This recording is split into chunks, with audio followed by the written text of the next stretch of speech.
Well, for now, that's really the position of the defense team. Unconstitutional yung nangyaring proceedings, di ba? Ngayon, ang tinitingnan natin, ang sinasabi talaga natin dito, just to simplify things, sa Constitution, very clear naman yung nakasulat. No? Number one, ang initiation ng impeachment proceedings that belongs to the House. That's the exclusive power of the House. We're not contesting that. But, pagdating sa trial, that power exclusively belongs to the Senate. Napaka-clear niyan.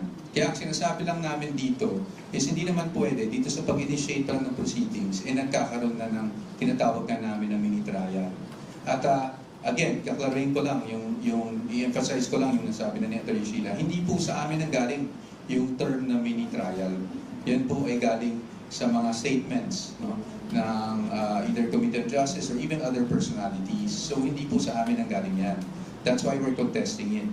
Ngayon, ano ba ang trabaho para sa amin ng Committee on Justice? At least sa aming pananaw, and again, with all due respect to the members of the committee and the committee itself, ang trabaho po ay to determine, sabi nga nila, kung ito ay iaakit na sa plenaryo at iaakit na eventually sa Senado, hindi ba?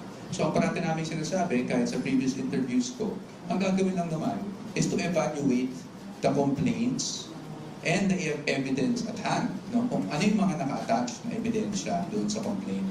So yung pagpapatawag ng mga witnesses and all those things and asking for documents, that goes well and beyond, di ba? Yung evaluation lang kung ito ay dapat mapunta na sa plenaryo at nang sa ganun ay maiakat na sa Senado.